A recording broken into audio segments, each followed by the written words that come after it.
Good morning and welcome to Cooley Outdoors. I'm your host, Brandon Scott.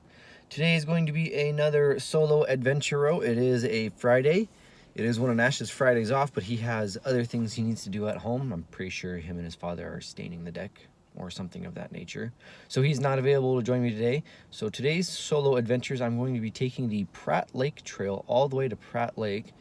It is something like a 12-mile round trip to Pratt Lake and gains 2,500 feet of elevation on the way in, but the trail comes up and then it goes down and then it's at the lake. So on the way back out, when you have to go back up, it's 350 feet or so.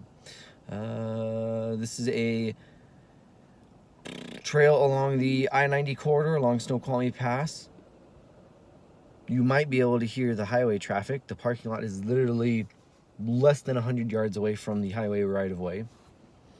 That's how it goes. So this is not a secretive trail at all. I am at the parking lot at 8 a.m. on a Friday morning, not even a real weekend morning, and there is 1, 2, 3, 4, 5, so probably 35 cars here or so.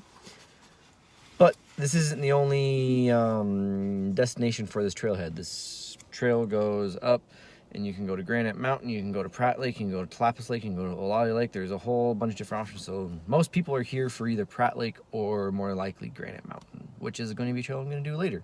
Thank you for joining me. So this being a main stem I-90 corridor hike is of course going to be in the 100 Hikes Alpine Lakes Wilderness, along with the Snoqualmie Pass book and the Beyond Mountainside book. I'll show both of them real quick, but it's all going to be the same hike. 55 hikes around Snoqualmie Pass and Beyond Mountainside. You have seen both those books before. All three of them have it. So 100 Hikes Alpine Lakes Wilderness, hike number 86, Pratt Lake to the saddle, down looking upon Pratt Lake, 7.5 miles, 2,300 feet, round trip all the way to the lake, 12 miles, 7 hours, 2,300 feet in. Oh, 700 feet out. Oops, I must have been thinking of some other lake. So that is what Pratt Lake looks down from the saddle. That is going to be my destination. 7 hours, yeah. We'll find some long exposures, so it might take me longer. Let's look at the map. Here is Interstate 90. Snoqualmie Pass is there. This is the last exit heading eastbound before the pass, the Asahel Curtis Pass. Get off going eastbound, you turn left to go over the overpass. If you were to go turn right or go straight, you come over here and you can go up to Annette Lake, which is now closed for the summer because they're doing trail rehabilitation. You also have the what are they calling it? Mountains to Sound, Palouse to Puget, something. This is the cross-state rail trail that's eventually going to go all the way from North Bend to Spokane in one continuous old railroad bed. It's cool. But on this side, you got Asahel Curtis picnic area. You can drive up to Denny Creek. You can go to Franklin Falls, which we've done before. Have I videotaped that? Maybe.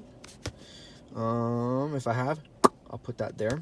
You can also go up to Denny Creek, up to Malacqua Lake. I'm sure I'm going to go do that eventually. I'll put that right about there. But what we're doing today is we're down here at this parking lot here at the Pratt Lake trailhead, and as you can see, after a mile you can split up to Granite Mountain. You come along, you can drop down to Olali Lake, you can go over to Tlapas Lake, but I'm going up and around and down to Pratt Lake. Rex is parked over there. We are on our way, as you can tell. The interstate's right there, which is fine.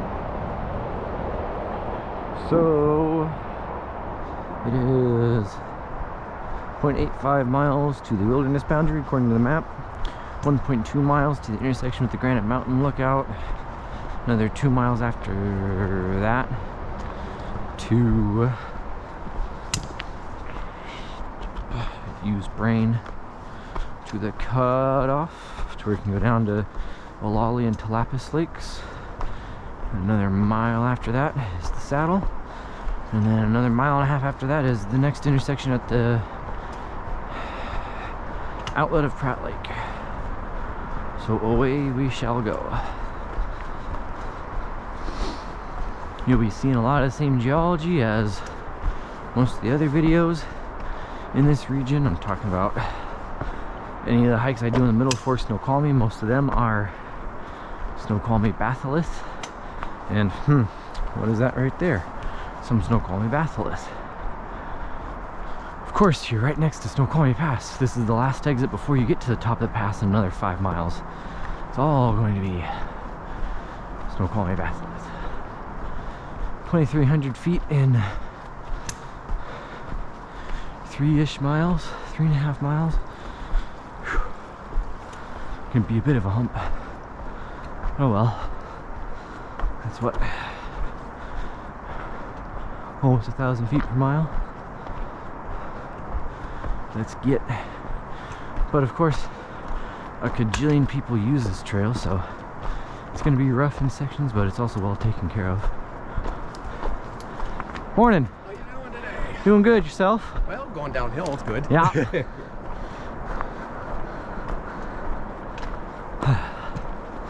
Volunteer. I think volunteer ranger. Might be a actual paid employee, but who knows? I'm gonna kill this for a bit. Alright. I got on the camera a little bit. That way we're not staring at the backsides of some random people. That would be rude. So yeah. Well used trail. As you can tell, it's wide. I mean, lots of people use this trail. People post one of the hiking groups I'm in on Facebook almost daily, going up to Granite Mountain at least, which I will do in the future. And I'll probably post it there once I go do it. But Granite Mountain is a fire lookout that gives you excellent views of Snoqualmie Pass, the freeway, the hills surrounding it. Stare at Mount Rainier from the north side. Just, I mean, it's a fire lookout. You get great views all around. And of course, it being right next to the interstate, it's going to be popular.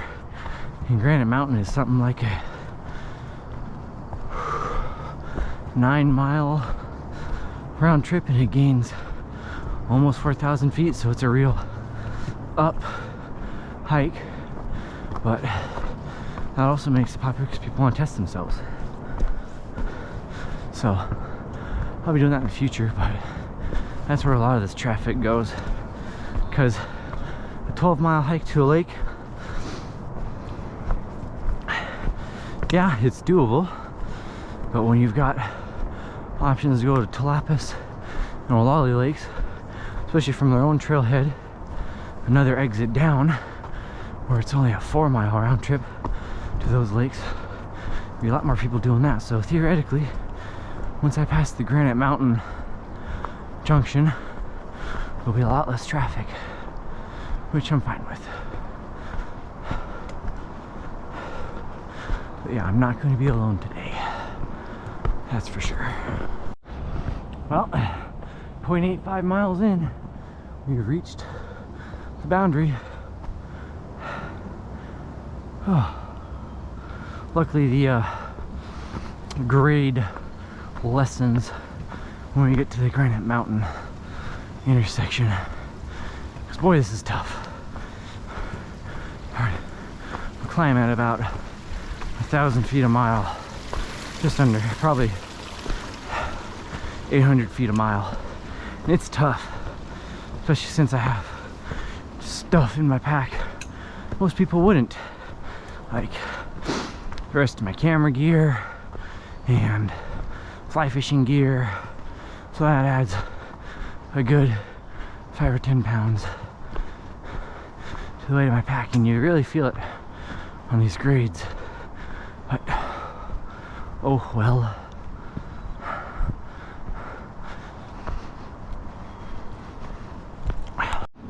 Well, 1.2 miles in. Here's your Granite Mountain versus Pratt Lake intersection. Granite Mountain, up and to the right. Pratt Lake, my direction, up and to the left. And then back down to I-90, down and to the right. I'm gonna stop for a sip of water right here. Unga Bunga Creek crossing. Quite a pretty creek.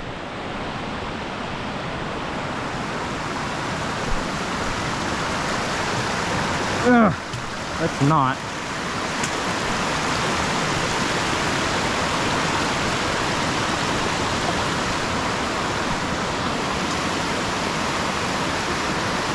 Oh, so pretty.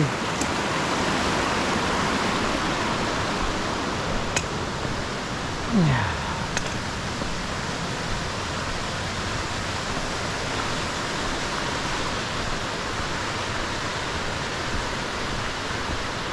We're still mildly low elevation. We're only at 2,600 or so, but we started at 18, so we've already gained almost 1,000 feet. In fact, I'm pretty sure we're over 26. We might be getting to 27 or 28 because the trail intersection with Granite Mountain was like 25 or 2,600 feet.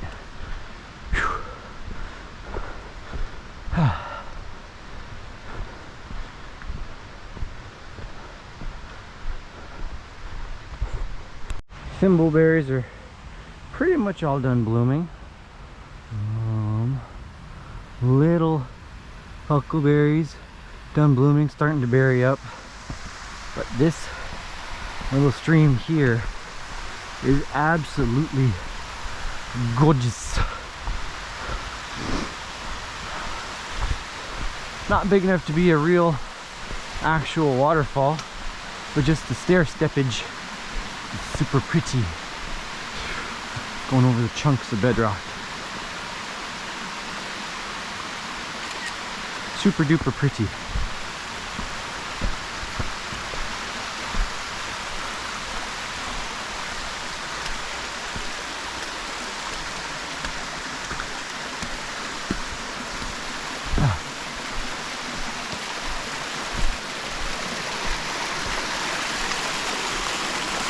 All the moss looks like people are going up and around. I think I'll just cross here where these rocks have been placed to help cross. That's pretty. That might be a long exposure on the way back down. Who knows? We'll just have to see.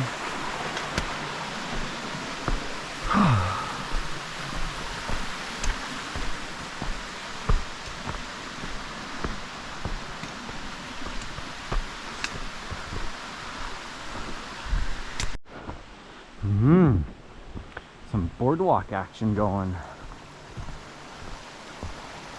through the swampy area.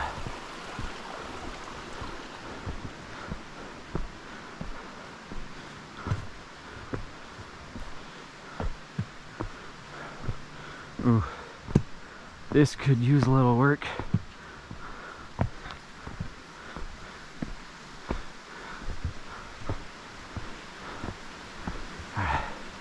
Should have got a picture of this.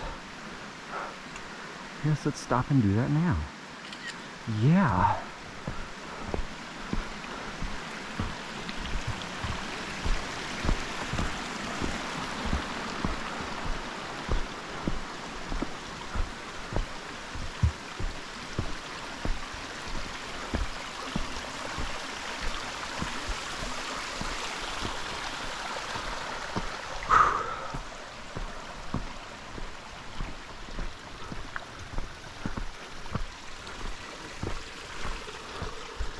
Well, I had just passed the Talopas-Olali cutoff intersection at 3.1 miles.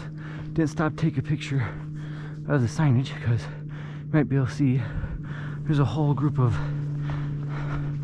I wouldn't quite call them elderly, seniors, people in their 60s, 50s, 60s probably, standing there chatting at the intersection.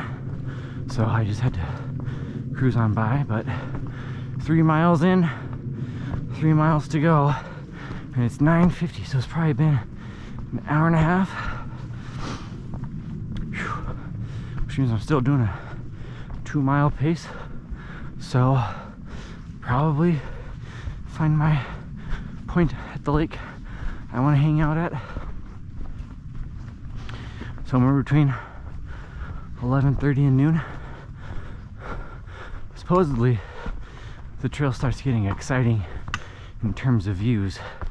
We'll break out of the forest eventually and be able to look down at, I think it's Talapis Lake, the further one up, as we traverse along the ridgeline.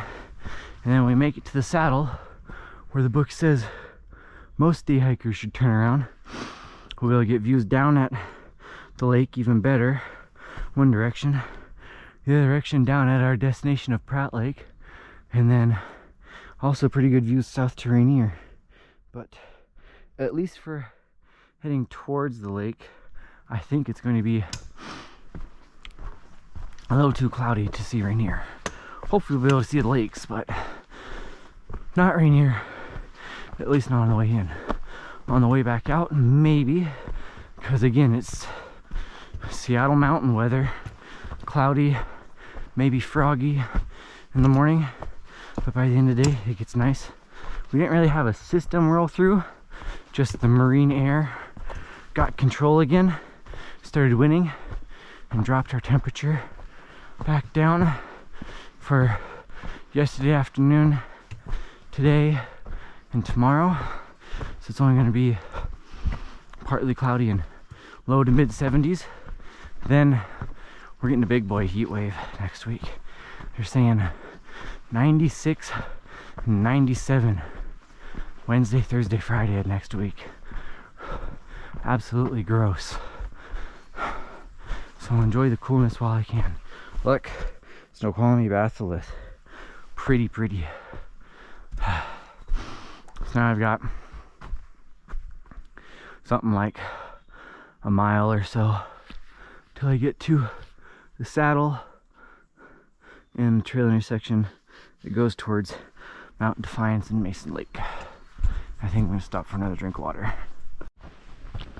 I just looked at me map and I mumbled some slightly incorrect information at you. I know, what else is new? So the two lakes that are down here below me, I was saying Olali was the bottom one and Talapis was the higher one that we'd be able to see from along the ridgeline up here somewhere, which we should be getting close to. Probably got a mile, less than a mile, maybe three-quarters of a mile or so till we get to the saddle. But I said bottom lake was Olali, the top one is Talapis. Got those backwards. The bottom one, the cutoff trail, is Talapis. That's why it's called the Talapis cutoff.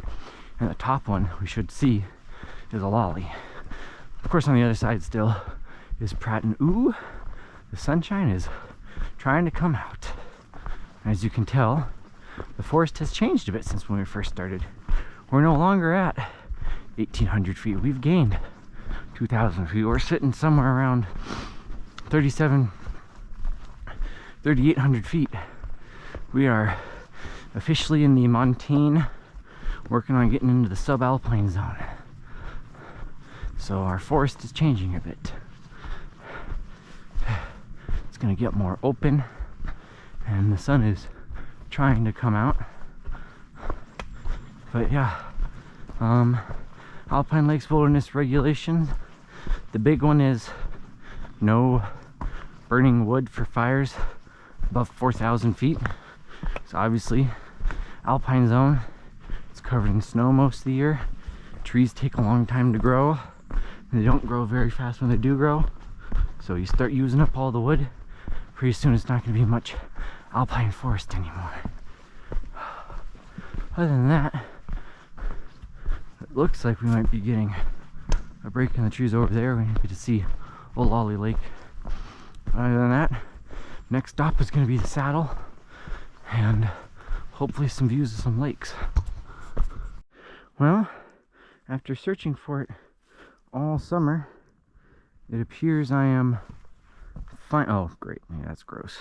I am finding an ecosystem area where bear grass is actually wanting to grow, and I'm actually getting some flowering bear grass. I would have thought I would have seen it by the bajillion when we were Mount St. Helens the other weekend. Ooh, and some lupin, but didn't, which was weird. But I know people have been doing some hikes along the I-90 corridor. I've been posting about bear grass blooming big time. I don't know exactly where Kelly Butte is, but I've seen people post it, and the entire hillside is just ablaze with it. So I'm glad I can finally get to see it, because I like it.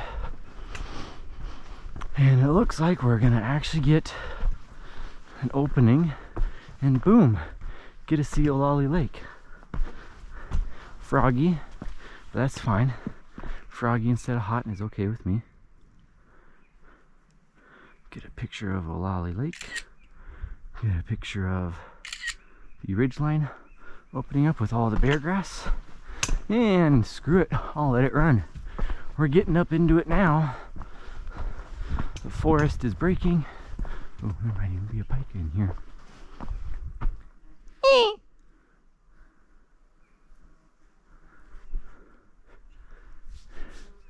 That might be a predatory bird chirping about, and that's why I ain't gonna see or hear no pike up it. Yep, come around the corner, open the forest up a bit, and boom, bear grass, baby. Cool. And the top of the ridgeline is literally like right there. Cool, cool, cool. And I might just let this run for a bit, because why not? It's pretty. We're not deep in second growth forest. We are out in the open broken slopes with potential views. And a flower that is common up at these mid to upper elevations that I have not had great luck seeing this year. And bear grass, also part of it. Bear grass doesn't flower every year, so each individual plant. Ooh, a honeybee taking a nap. Yes, I see you, love. I'm not gonna harass you. Pretty girl, keep up your hard work. Right there. No, no, no, you're fine. You're fine, love. But, anywho, as I was saying, bear grass doesn't flower every year. It's like another tall, white flowered plant that is kind of famous for its ecosystem, the yucca plant. No, I do believe yuccas flower every year, almost every year, but bear grass doesn't flower every year. I think it's every 4 to 7 years each individual plant will throw out a flower, I believe. And they flower in groups. So you'll go through, you go hike the same trail at the same time of year every year. In some years there'll be a very few plants, and then every couple of years you'll go through and you'll be a super bloom when the majority of the bear grass are flowering. And I think that's what's happening this year on the Kelly Butte Trail, if I remember, or if I care to. Sometimes I'm in too much of a time crunch to do too much captioning in these videos. So what happened with the Myrtle Lake Trail is there's a couple spots where I said, oh, I'd point out and tell you what kind of flower it is, and I didn't. It's because sometimes I just don't got the time, yo. It's more important to me to get the video up than not if I don't have the time to. But I'll try to put that pertinent information up. Next stop, we shouldn't have too much longer. It's going to be the saddle and the intersection with the Mountain Defiance Trail. Okay, we are on the top of the ridgeline, and we've got a trail intersection.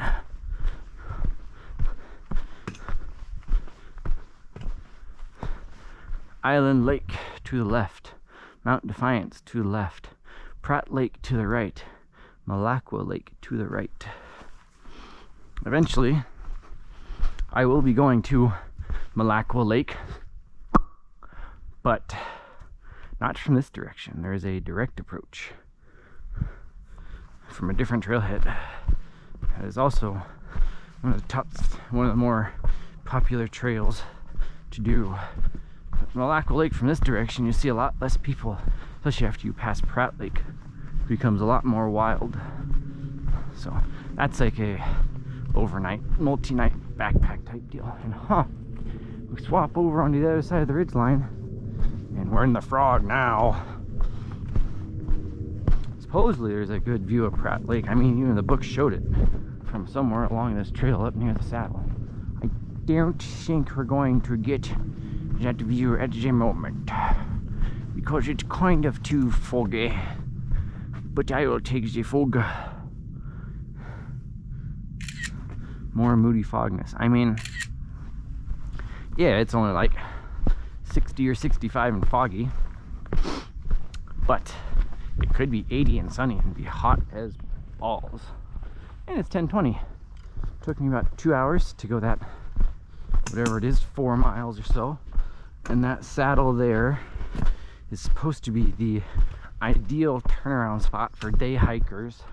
Because I mean, that's like 7 3/4 miles or 8 miles or so to that saddle and back. But I ain't your regular day hike owl.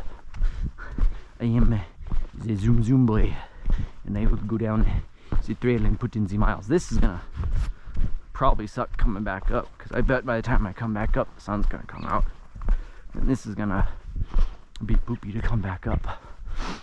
But I'm committed now.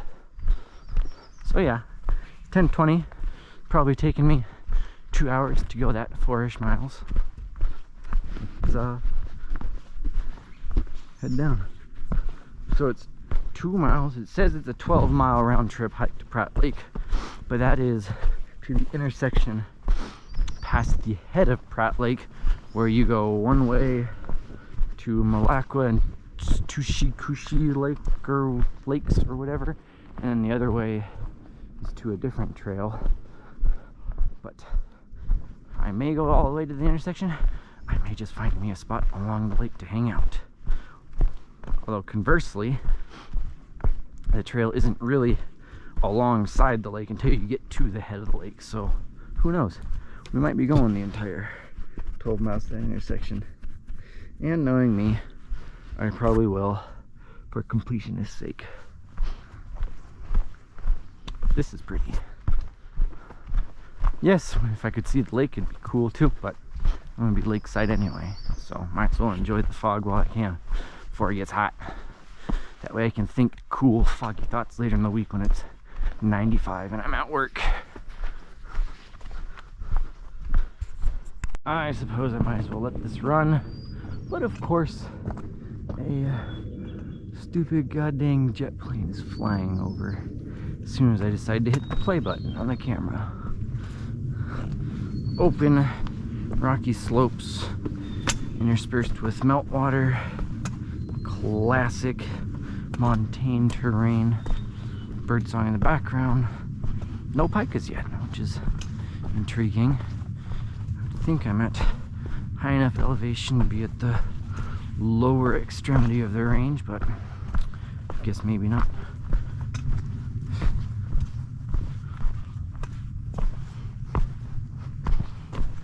And it looks like we're done with it, so I'll have to film that rocky section on the way out, which means I might not even keep this.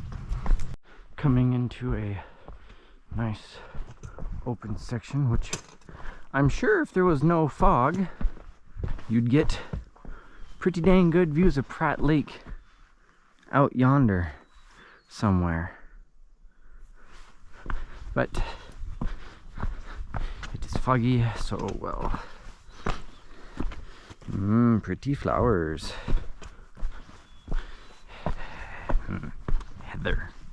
Heather flowers, I believe. Oh my god, find me. Find me. Wow. Huh. If only there was no fog and I could see the lake. That would set up for a pretty good long exposure right about in here. Yeah, the lake's pretty much straight down there. Oh well. Let's continue wondering. Yes, this is all Snoqualmie batholith. Now that I don't have to worry about sun glare, I can pick up a piece and show you. That is Snoqualmie batholith. Look at how pretty that is. That is like the most stereotypical granite look you could find, and probably the most aesthetically pleasing granite you could find. Ooh, wow, that would be tasty in another couple of weeks.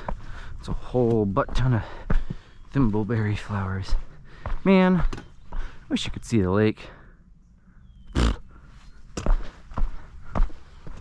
I mean, this is pretty as heck, but wish you could see the frickin' lake, yo. What the flip floppy fudge, man.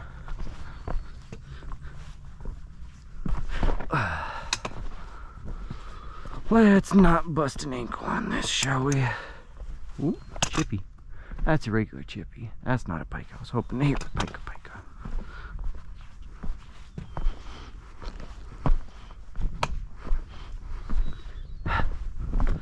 So there's the swamp pond over there. The sun looks like it's trying to come out, but Pratt Lake's gonna be over there. Yes, chippy, I'm still coming this direction.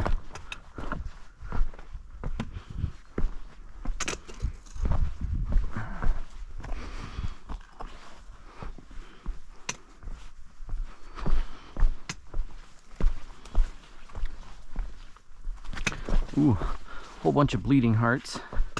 Have almost all bloomed and are going to seed.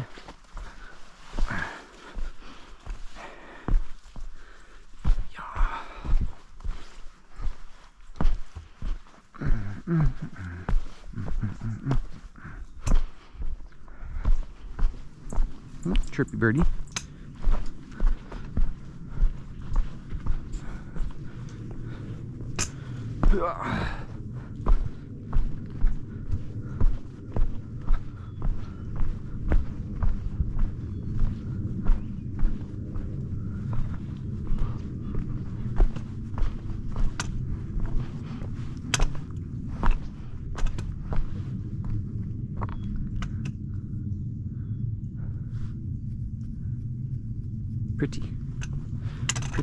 Pretty.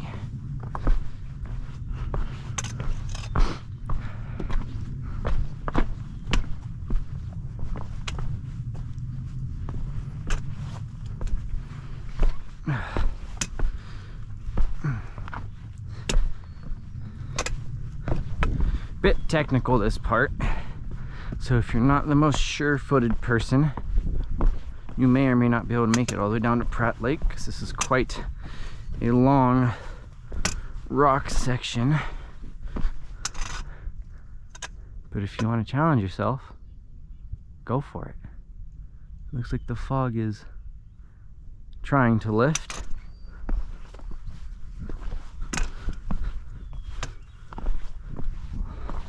Lots of pretty bird song. And yeah, I'm sure the unprotected mic is just absolutely loving this breeze noise, but what can you do?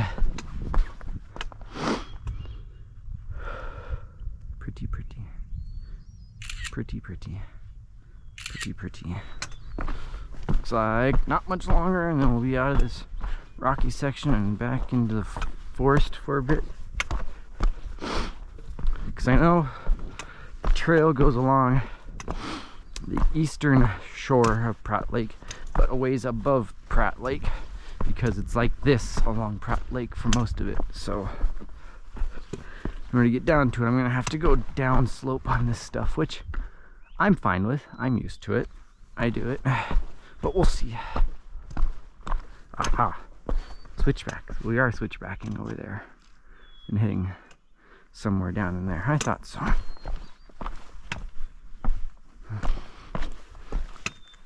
Take a turn, and I think we'll go ahead and kill it for a bit. I've seen this in wildflower books and in guidebooks occasionally, but I've never actually seen it in person. No, I do not know what the name it is, but it is this gorgeous lavendery pinky purple color. It grows almost like it's a fungus, just kind of up out of nowhere. There's no obvious leaves or anything to suggest it's like a regular old wildflower or shrub or something. But it looks like it's all flower too, so I don't know. And there's a whole bunch of it. I've never seen it before, but all of a sudden there's a whole bunch of it. And look at that. There is Pratt Lake. So now I'm gonna go find me a spot where the rocky part meets the treed part, and set up for long exposure, have lunch, and maybe go fishing. Let's see if I can get one more better view of the lake before I turn this off and go find me spot.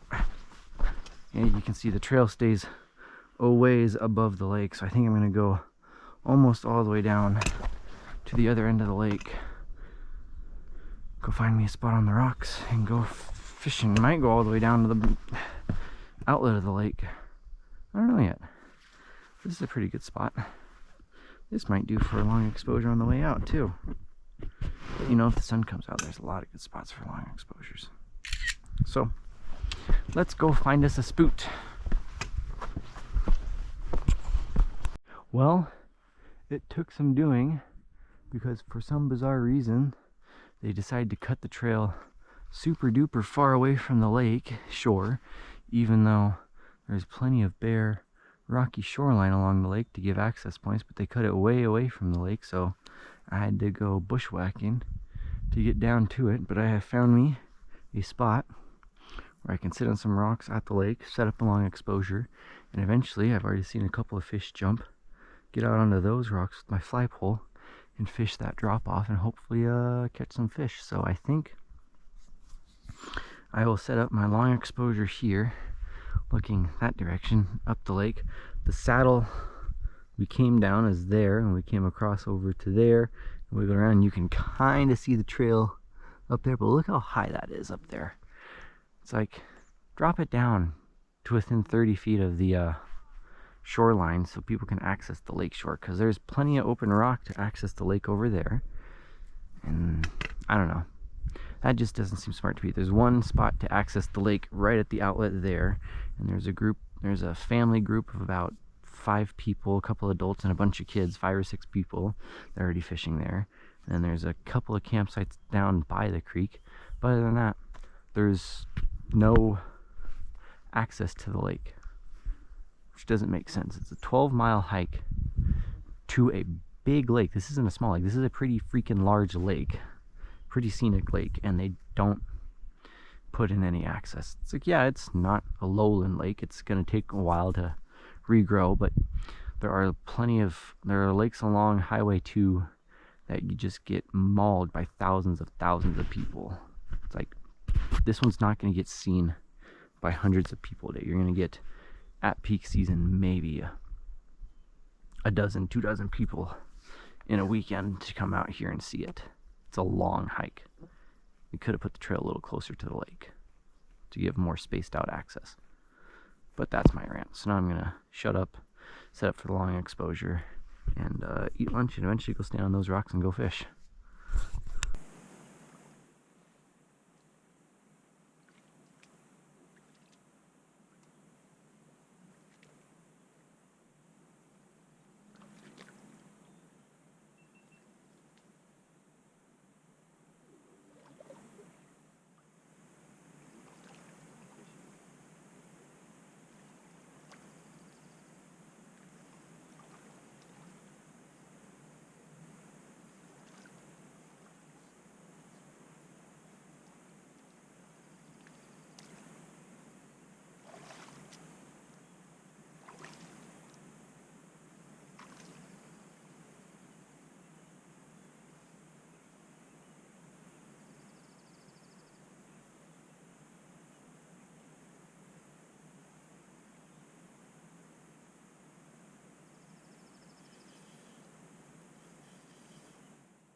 back up on the trail. Just shot a long exposure from here. I'll put that there.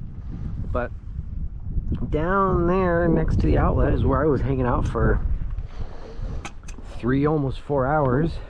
Took some long exposures, did a little bit of fishing, did a bunch of swimming, ate lunch, did a little napping, you know, enjoyed myself, because look at that.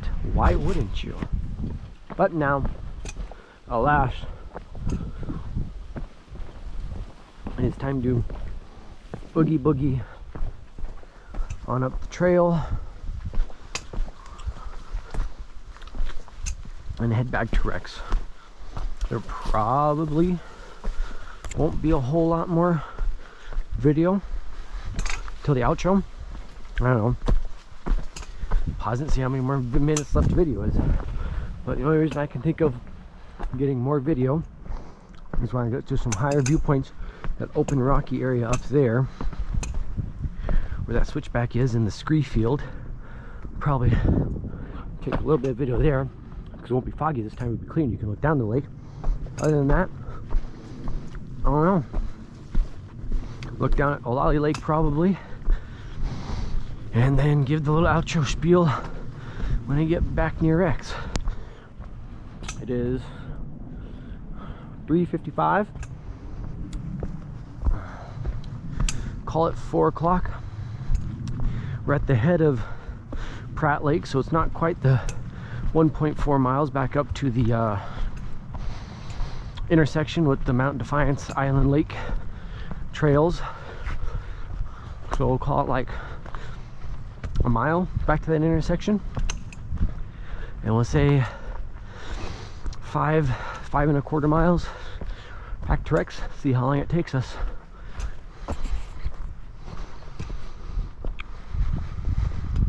Woo! Breezy, and it feels oh so good. Well, as you can tell by looking off to my right, we've reached the top of this ridgeline. We've cranked out that 1.5 miles, or technically a mile. And I said it would take me probably 45 minutes or so to get up here. Left at 3:55 and it's 4:41. God dang, I'm good. I can get good views of Olali and maybe even Tlapas Lakes too. Oh, this wind is nice. I'm sure it's not nice to the microphone, but it feels nice to my body. I got no more uphill left after right here. And I'm gonna go find an opening to where I can look down at Olali Lake and probably kill this water bottle.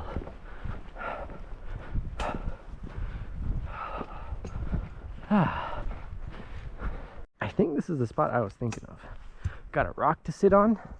I can see Olali Lake, and if you look above Olali Lake, there's no trees in the way. You can see the top of Rainier, and then that main facing the sun down that dips down below this saddle beyond Olali Lake. That's where the Snoqualmie, or the I-90 corridor is. But up here at 4:45 in the afternoon on a Friday, I got this place all to myself. I'm gonna stop and get a drink of water. A little quick shot of the mountain, because what hike in the Pacific Northwest is complete without seeing a volcano, right? As if you needed a reminder about how close to civilization these trails are, at least the front portions of it, I have rounded the corner, come out of the Tlapas Creek side valley, and I'm back in the South Fork Snoqualmie River Valley, the main river valley, heading east and downhill now. And if I shut up for a couple of seconds, that's all highway noise. A good 1,000 feet below me and probably less than 2 miles away. Just follow the slope down, and when the slope flattens out in the bottom of the river valley about 1,000 feet below me, more than, yeah, 1,500 feet below me, you'll find 8 lanes of paved highway, baby. Hop on one direction, go to Seattle, hop on the other direction, hit Chicago and Boston. But this is pretty, this is easy cruising. coming up this morning was, I mean, obviously it was a bit more difficult. You're gaining elevation versus losing elevation, but it's gradual, and it's a nice little cruise. And it's pretty in the sunshine.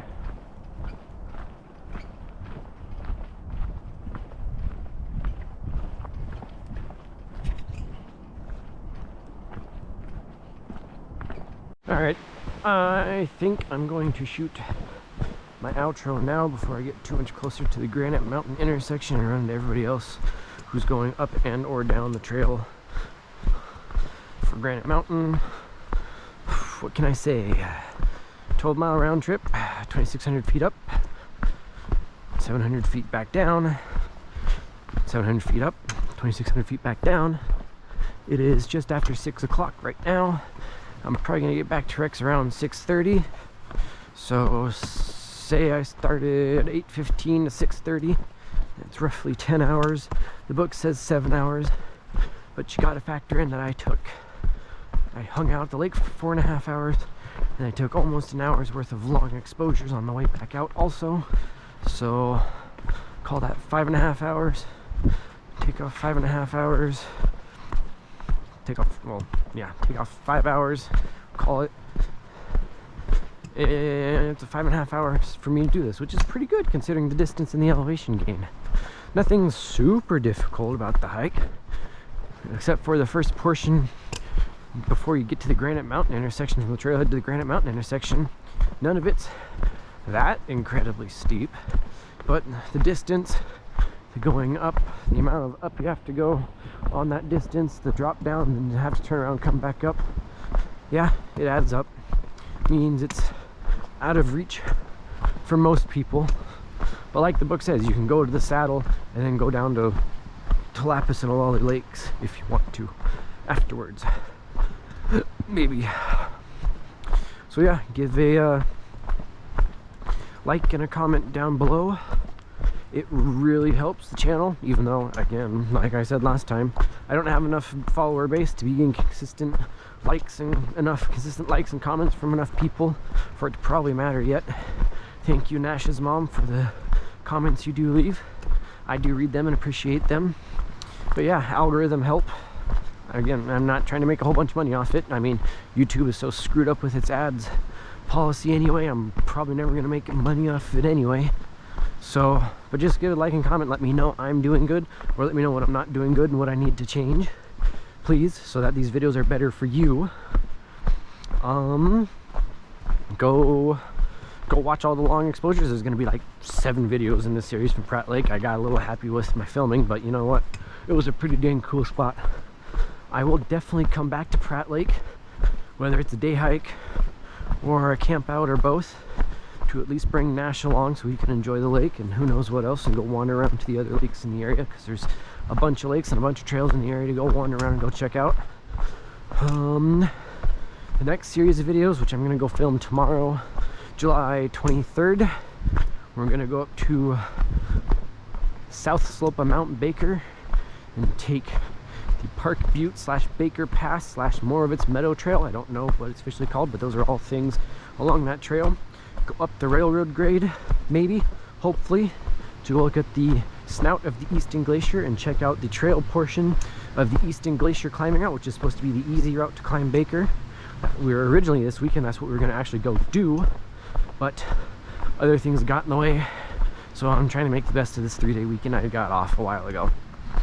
And then we might also go up to Park Butte itself, which I have to look out, because it's supposed to be like one of the most scenic spots in all of Washington, and it's like, if you don't go to Artist Point on Mount Baker, Park Butte is probably the most scenic way to see Mount Baker.